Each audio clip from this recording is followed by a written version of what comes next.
about playing in odd meters and finding ways to break up the meter so that you can never become too uncomfortable to know where you are.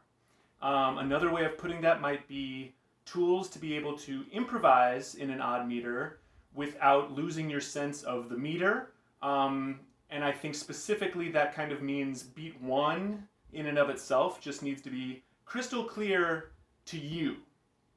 Now, I say to you because ideally you don't need to make it crystal clear every time it comes around.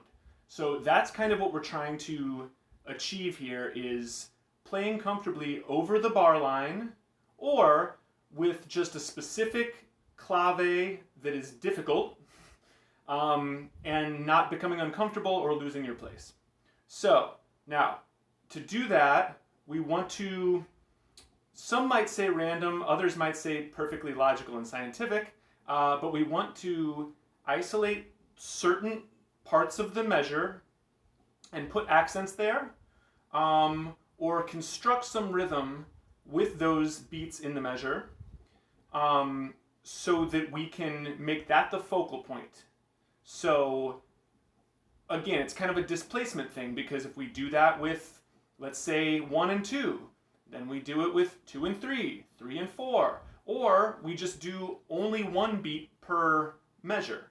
So for instance, we're playing in 7, or 7/8, let's say, and we emphasize beat 5.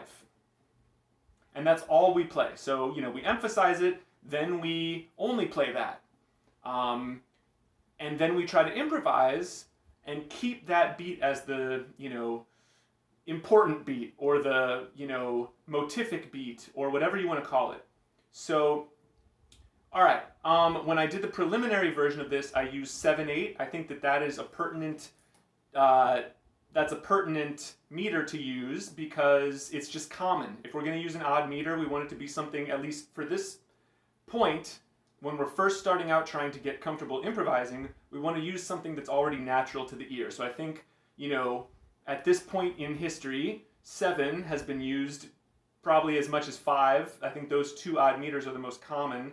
And so even if you're sort of just starting out trying to learn this stuff, your ear has probably somewhat wrapped itself around what 5 feels like and what 7 feels like, enough to at least be able to be more comfortable in those meters than you would in some other meters. So, okay, that said, let's construct our 7/8, and then we're going to just come up with rhythmic patterns to exist within the 7/8, and then we're going to try to use those as the focal point of our improv. And we're going to also try to, avoid 1 or not include 1 in these accents, at least eventually, so that we can get away from, needing to cling on to beat 1 to be able to keep our place and not get lost. So, okay, now, let's just start from the beginning. So I was a little bit random in the first video, so maybe let's be a little bit more methodical here. We can start on beat 1. Why not? I know it's simple, I know it's obvious, I know it might seem easy, but if this is going to be something where we're just going to use a scientific method to go through every potential rhythm, why not start at the beginning? So, all right, beat 1. So now, this is just going to be plain and simple. So, the other thing is, you could make this into a backbeat if you wanted, but I don't know, that might be more complicated than it's worth. So I'm just going to play the eighth notes here, all 7 eighth notes, and start with just putting my bass drum where the accent's going to be. So, okay, beat 1. So accent on beat 1 would be 1, 2, 3, 4, 5, 6, 7, 1, 2, 3, 4, 5, 6, 7, 1. 1.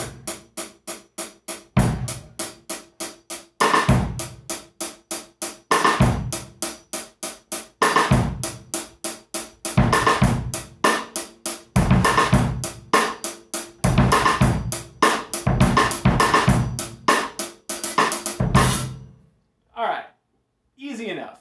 If that is still difficult, mess around with that a lot.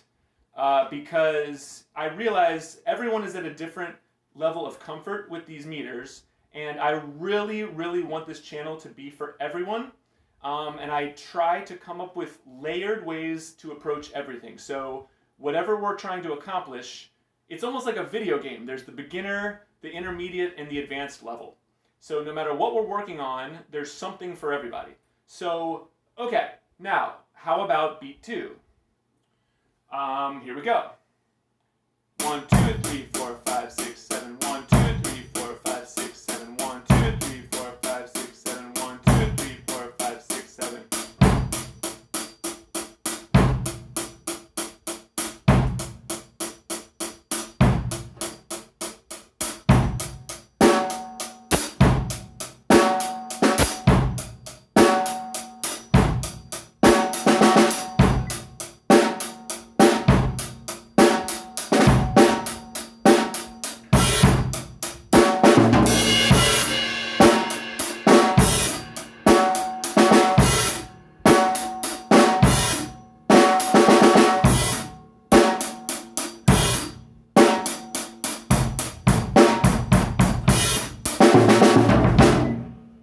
Okay, so I added a little bit of improvising there, but the thing that I started to do was put an accent on beat 1.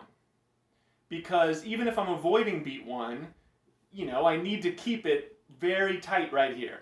So I think the first step to internalizing where beat 1 is, especially when you're accenting right after beat 1, which can be very disorienting, is just that you start by actually playing beat 1 or actually accenting beat 1, and then you internalize it and then you accent it internally. And sometimes that feels like a little voice in your ear that's just like, 1! It's like shouting 1 at you. And this kind of goes back to something that I tell my beginner students, which is when you're first counting everything, when you start reading music, the most important places to count are the places where you're resting. Because when you're busy playing, and every time you count a beat, you're actually playing that beat, or you're physically, you know, counting it in some way or another.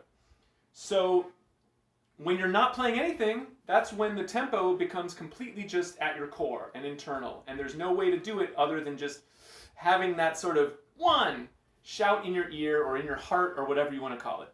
Okay, now let's move on to beat 3. Here we go. 1, 2, 3, 4, 5, 6, 7. 1, 2, 3, 4, 5, 6, 7. 1, 2, 3, 4, 5, 6, 7. 1, 2, 3, 4, 5, 6, 7.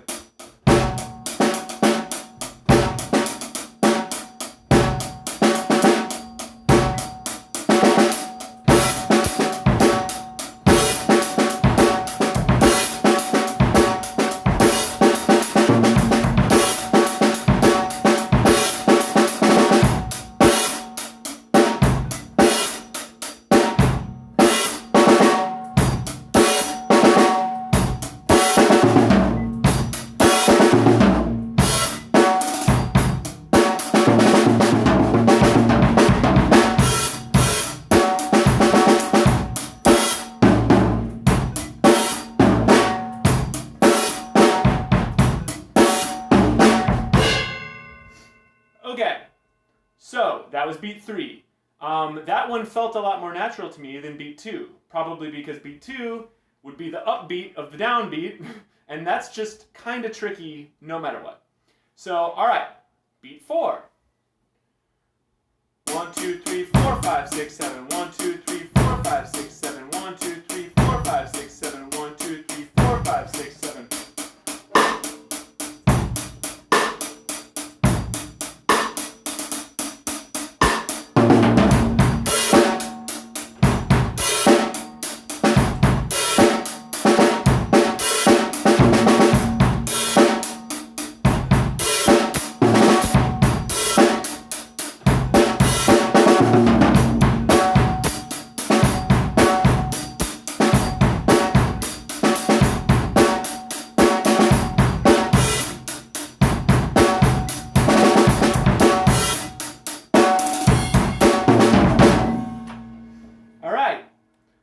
That one was weird too.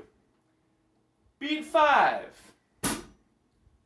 1, 2, 3, 4, 5, 6, 7. 1, 2, 3, 4, 5,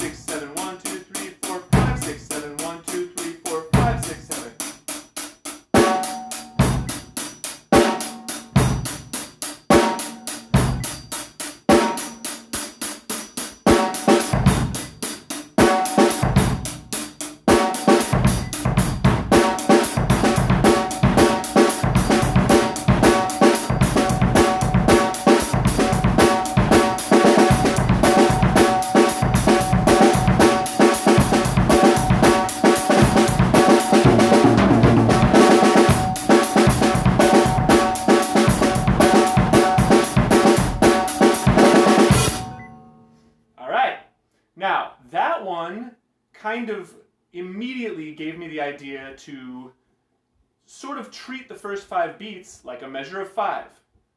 No reason to do that other than that was the idea that came to me, but when you're grouping something in 5s to begin with, or rather, putting the accent on the 5th beat and thus grouping those first 5 beats together, that's kind of a cool cross rhythm. So again, part of the reason that I'm approaching it this way is not just to get comfortable with these meters, it's to come up with ideas.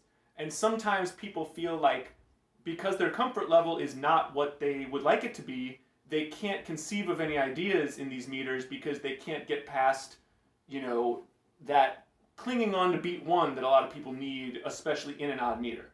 So, I advocate for transcribing yourself when you're playing, which is a whole nother video we can get into, and just studying the places that your ears go. That's kind of at the heart of what Udiments is. Studying the places that your ear takes you and giving those just as much validity as you would something a teacher told you to do or something that your favorite drummer told you to do. You have to respect your creativity in order to make anything of it. And I guarantee you, there's something in there, whether you are acknowledging it, whether you feel like you can bring it out of yourself yet or not, it's there. And the longer I teach drums, the more I'm impressed by how much it is there for everyone once you figure out the approach that resonates with you. So, okay, anyway, where were we? Beat 6? All right, so now we're getting back into that tricky thing of like the beat before the end or before the beginning. So let's see if that's tricky. So 1, 2, 3, 4, 5, 6, 7. 1, 2, 3, 4, 5, 6, 7. 1, 2, 3, 4, 5, 6, 7. 1, 2, 3, 4, 5, 6, 7.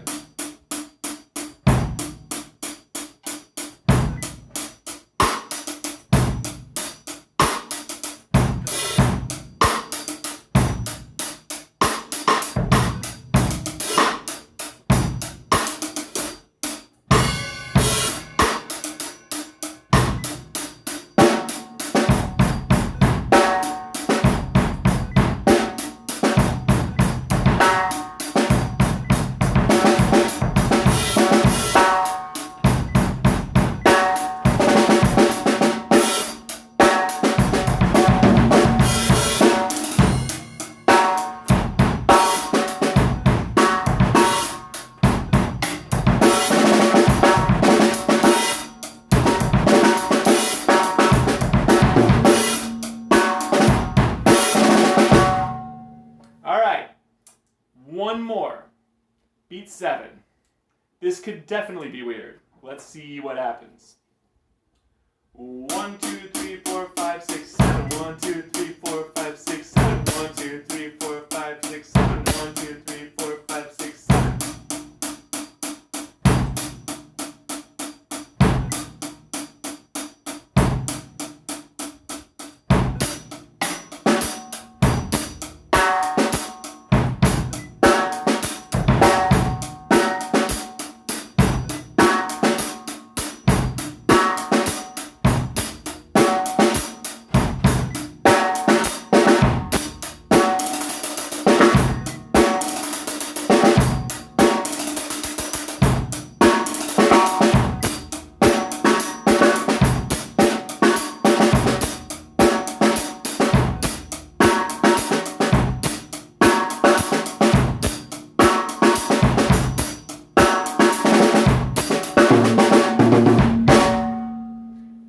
That one was really hard. I kind of messed it up for a while. I moved my beat 7 to beat 1 after a while because, again, it creates this friction where if you're playing the beat after 1 or the beat before 1, some kind of upbeat around the downbeat, it's really disorienting. And once you take away the counting and you have no other instruments playing around you, it makes it that much harder. That's the other thing, is when you're playing along to a composed part, that is a series of notes, a musical phrase that in and of itself can be memorized and internalized and feel natural. You don't necessarily have to count it if you know the order of the notes, and they can always lead you back to beat 1. But when it's just you got to be counting until you are not. And for most of us, even when we become very comfortable with most of these meters, can't talk today, we still need to stay alert and keep our sense of where these beats are together, because if we want to truly master them, we need to be able to improvise freely. We need to be able to ignore the downbeat. We need to do whatever we want to do without it throwing off our sense of the meter we're playing in and the downbeat that exists within that. All right. Thanks so much. Hope this was helpful. I plan to do a lot more videos on odd meters, so feel free to contact me with any questions or write in the comments. I post these videos on my Udements YouTube channel, usually about a day or less after they air on Twitch. So follow me there, please, and find me on Venmo, and yeah, and hit me up for lessons, because I am definitely taking students, and I will work on whatever you would like to work on. You can pick my brain. I'm into it. So thanks again. See you later.